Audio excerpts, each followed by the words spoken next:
helping people cope with and overcome life's challenges. This is Life Transformations with Michael Hart, Canadian certified counselor and award-winning psychotherapist. Welcome to the Life Transformation Show. This is your co-host, Denise Hart, and I'm so happy to be here to discuss this fascinating topic. Some of you will be going on Google after this show to see if we are making this up. The topic for today is transgenerational trauma.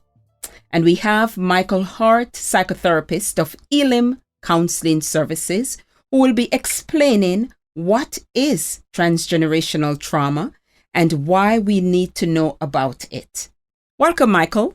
Thank you very much, Denise. And it is so good to have you in studio with me today, filling in and to be doing this show on transgenerational trauma. And I think today I have to be on my best behavior because I have my wife with me in the studio here today. So I have to make sure that I don't offend anyone, and especially you, Denise. So I promise that I'm going to be on my best behavior today. Well, I only expect the best from you, Michael. Thank you very much. It's good that you have that confidence in me. I hope my listeners can say the same. So today's show we'll be doing on transgenerational trauma, and we'll be explaining transgenerational trauma. I think this is a very important topic to be talking about because trauma is one thing that creates havoc in people's lives. And before we go any further, Michael, what is transgenerational trauma? I'm sure the listeners are wondering. That's a good way to start. Yeah, so transgenerational trauma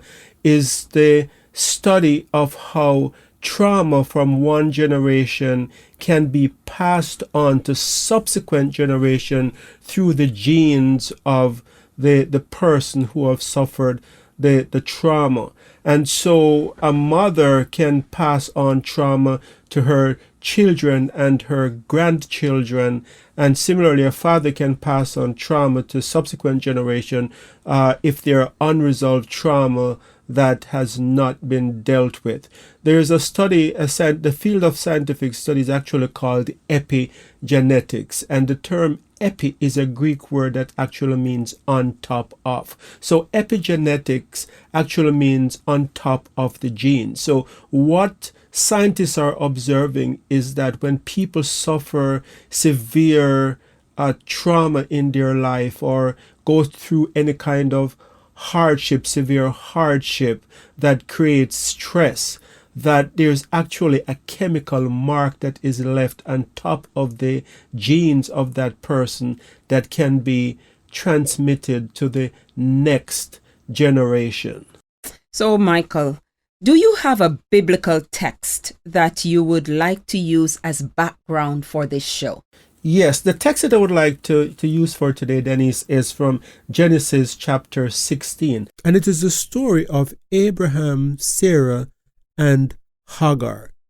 I won't go into the details, but I'll just read here a couple of verses from Genesis chapter 16, where Sarah is so traumatized, not Sarah, but Hagar, I should say, is so traumatized by what's going on in her household that she's fleeing into the desert, into the wild, in a pregnant state without supplies and facing sure death. And so if you think about it, that must have been a very horrific situation that she is faced with in her life if the desert is a better option. And so from chapter 16 in Genesis, we read these words starting at verse 11 of chapter 16. You are now pregnant. This is the angel speaking with Hagar, I should say. You are now pregnant and you will give birth to a son. You shall name him Ishmael, for the Lord has heard of your misery. He will be a wild donkey of a man. His hand will be against everyone, and everyone's hand against him. And he will live in hostility towards all his brothers. So think about it, that his mother, Hagar, is in this hostile household where she's treated so badly that she's fleeing into the desert, into the wild, in a pregnant state without supply. And the angel is saying, your son is going to be hostile. He is going to be a wild donkey of a man, and he's going to live in hostility towards his brethren. So it's no doubt that what Hagar is suffering by being in such a hostile environment is traumatizing her to the effect that that trauma is now going to be passed on to Ishmael. Oh, that's, I never look at that story like that, Michael. Hagar and Sarah, I've never taken that view on the story. However, it's rather intriguing. But what research, if any, do you have to show that you are not some eccentric psychotherapist who believe in weird possibilities? That's a good question, a good question to ask, because people always doubt things when you're given just a biblical example, and there's nothing wrong in being scientific. So the first study I will point to is a study that was done by Kerry Ressler, and he's a neurobiologist at Emory University in Atlanta, Georgia. And he did research where he conducted study on generations of mice. So the first generation of mice was subjected to electrical shock to their feet while being exposed to a fruity smell. After a while, just the fruity smell alone was enough to send these mice into a panic. What the researchers, however, observed that was very interesting is that the next generation of mice, even though they weren't electrocuted, that they reacted in panic to the same smell. And what is interesting, not just the second generation, but the third generation after also reacted in fear to that fruity smell, even though they had not experienced the electrical shock. So there we have an example, Denise, of how one generation, what happens in one generation in this study is affecting the second and the third generation. That sounds very, very interesting. But what if someone is listening to this and thinking, great research, but that doesn't prove anything because this is an animal study, and not everything that is proven in animal studies are applicable to humans. How would you respond to that? That's such a good point, Denise, and thank you for raising that question, because there are several studies that have been done with cancer treatment, for example, that they have not been able to, with animal treatment in cancer studies that have been successful with animals, but they have not been able to replicate the same kind of results with humans. So that's a very good point. But let me address this by saying that there have been other studies that have been done as well, such as by Dr. Rachel Yehoda, and she is a professor of psychiatry, and she is from the Icahn School of Medicine at Mount Sinai. And she did study among people who had survived the Holocaust. And what she discovered was that people who had survived the Holocaust, that they had the same kind of hormone profile as war veterans that had fought in the Vietnam War. And she went on to study to see how the trauma would impact the children of these Holocaust survivors. And what she found was very interesting, namely that the children of these Holocaust survivors also showed the same kind of symptoms as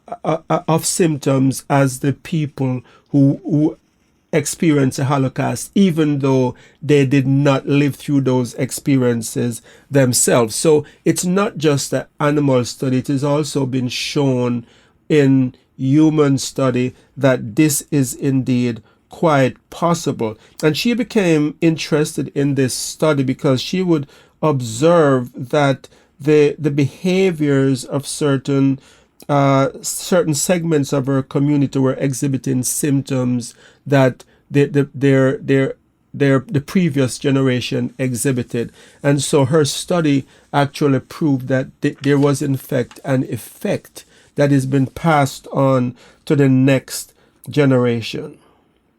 Wow, that's actually fascinating stuff, Michael.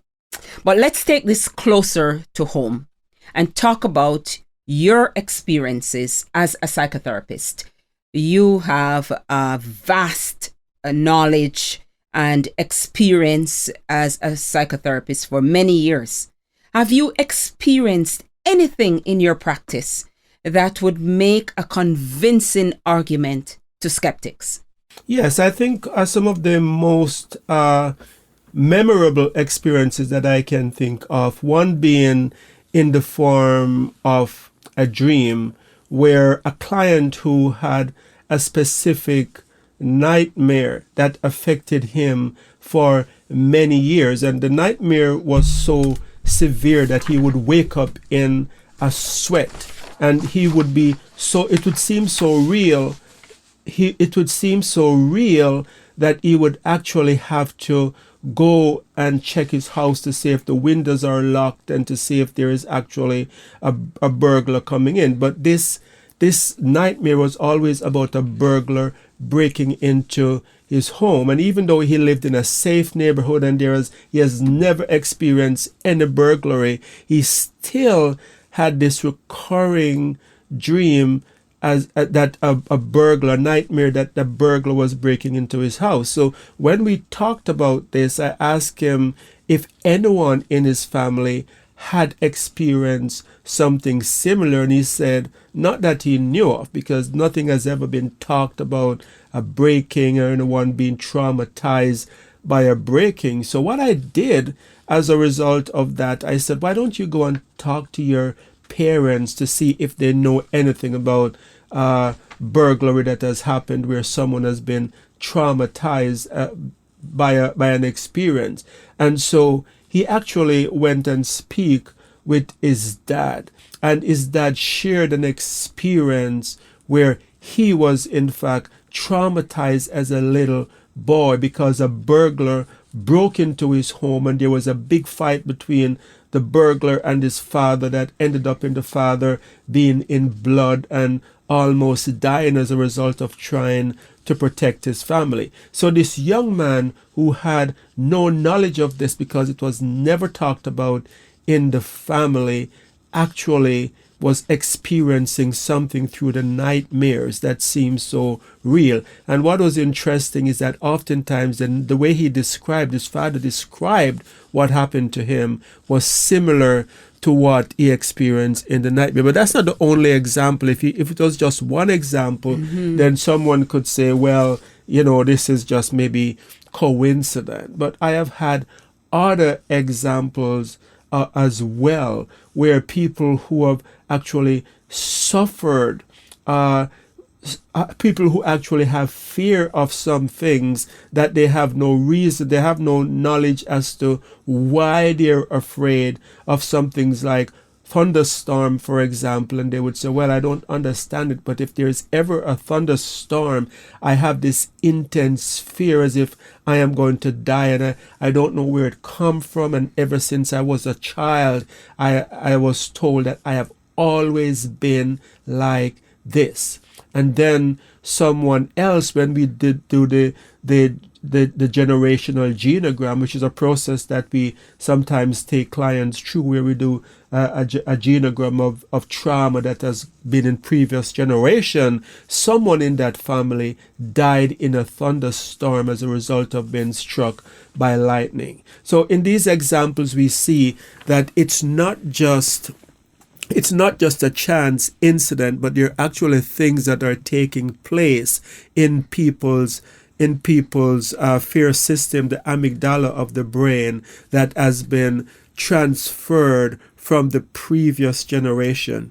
If you have just joined us, you're listening to the Life Transformation Show, and I am your host, Michael Hart of Elim Counseling Services, and with me in studio today is Denise Hart, and we are talking about transgenerational trauma. If you have missed the first part of this show, you can listen to it by going to our YouTube channel. You can find that through our website at elimcounselingministry.com.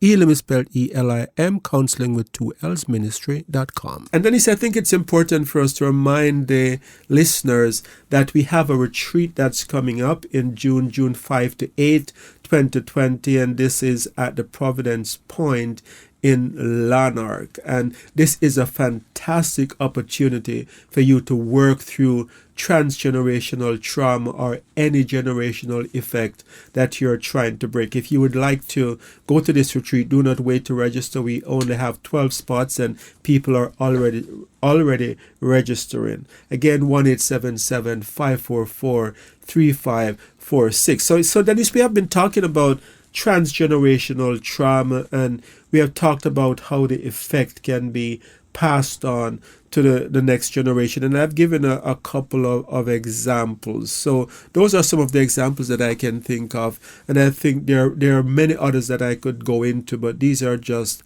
a few of the effects that I can think of. Well, those are very great examples, and to support this topic, transgenerational trauma, Michael. So let's now go a little bit further by getting a more practical view on this. If any of our listeners are wondering if they may have transgenerational trauma, what would be their symptoms? Yeah, so some of them I have already alluded to, and I'll just go into more detail in explaining what are some of the symptoms that you may be suffering from transgenerational trauma. One of the first symptoms is if you have recurring nightmares that seem real and specific, and you've been having this same nightmare since you were a child, and it just keeps happening over and over and over again, and you're terrified as a result of that nightmare. It's quite possible that it could be as a result of something that has happened in previous generation. And so if you have these recurring nightmares, it's important to try to figure out in your family if there is some sort of a history that this nightmare might be touching on. Okay, that's interesting, Michael, about the nightmares. So is there another example that you can give the listeners? Another example is if you have heightened emotional reaction that seem more like triggers, even though you have not experienced any trauma. So for example, in the example that I gave before, where I talked about the thunderstorm, where this person was experiencing the thunderstorms as if they were some kind of a trigger. The thunders would send her into a kind of a panic, where it's almost as if something terrible is happening or is about to happen to her or has happened to her before as a result. So if you have a heightened sensitivity to anything, it's important that you investigate to see if there is some kind of a trauma root to it. And so we have other examples of experiences or reaction to trigger-like experiences would be like smell. For some people, certain smells create a trigger reaction as if they're in danger or they're sensing something bad is going to happen. And so if you're having these experiences that you cannot identify where they're coming from, it's important for you to suspect that there might be transgenerational trauma.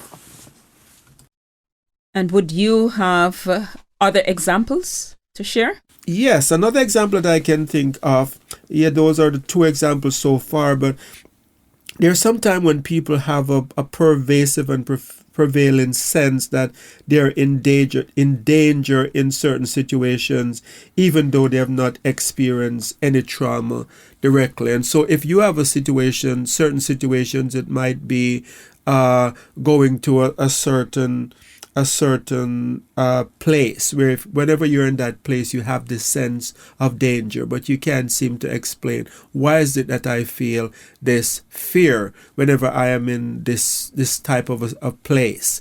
Then it's possible that there could be something there linked to trauma. Another example is where people have a sense of fear during sexual intimacy. People might have a sense of fear, or they might experience anger, and they cannot think of anything that they have been through, that they have never been raped. They can't think of that they have ever been molested. They have loving parents, and they can't seem to think of what is making me feel this way about a certain type of sexual act or whenever I am engaged sexually. And so it's quite possible that in these kinds of reaction there could be something that's generational at the root of it.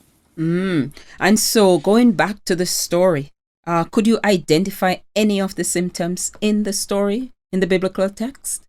So when you talk about Hagar and Ishmael, I think we see when the angel says that Ishmael is going to be a wild donkey of a man, I think that represents anger. I think, and anger is usually as a sense of injustice. When people are often angry, it comes from this place where you feel that you have been violated.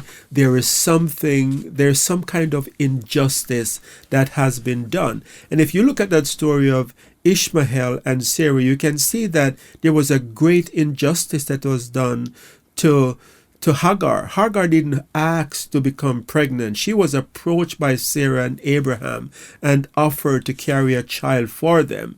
And yet after this, Sarah turned against her because of her insecurity and started treating her. So I can imagine that Hagar would have this sense of injustice and would indeed be very angry as a result of how Sarah was treating her. So when Ishmael is said to be in hostility towards his brother, he is acting as if people are treating him in an unjust way, and so he's reacting in that way towards his brothers, even though he has not experienced that himself. Oh, definitely. I can see how the anger would pass from one generation to the other.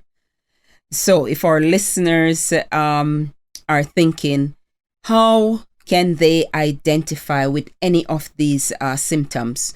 Or if they believe that they themselves may be the parent who have a trauma that is now impacting the next generation, how would you respond to them?